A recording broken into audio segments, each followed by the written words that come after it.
বাংলাদেশের একটি ছোট্ট গ্রাম, নাম তার শালবন।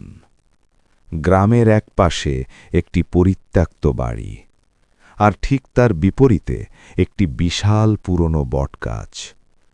লোকমুখে শোনা যায় সেই জায়গায় নাকি কিছু আছে, কিছু অশুভ। সন্ধ্যের পর সেই পথে কেউ যায় না, কিন্তু সেই গ্রামেই থাকত একজন সাহসী যুবক। তার নাম শাহেদ। শাহেদ সবসময় বিশ্বাস করত আল্লাহ সবসময় তার সাথে আছেন। একদিন বিকেলে সে তার বন্ধু কাইফের বাসায় গিয়েছিল। আড্ডা দিতে দিতে রাত হয়ে গেল। কাইফ বলল, বন্ধু, আজ আর যাস না, ওই পথটা ভালো না। কিন্তু শাহেদ বলল, আমার আল্লাহ আছেন, আমি ভয় পাই না।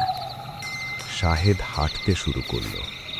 রাত তখন নিঃশব্দ, চারপাশে কেবল ঝিঁঝি পোকার শব্দ।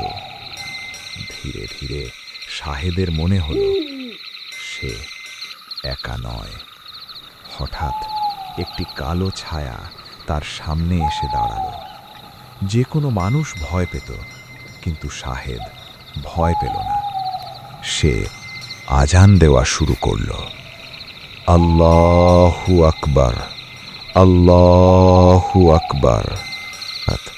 থামো, আমি আর সহ্য করতে পারছি না।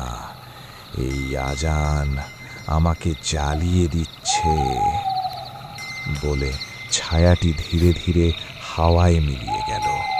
তারপর একটি ভয়ঙ্কর কণ্ঠ ভেসে এলো, আজ আল্লাহর নাম নেয়ায় বেঁচে গেলি। শাহেদ বুঝতে পারল আল্লাহর নামের শক্তি সবচেয়ে বড় শক্তি।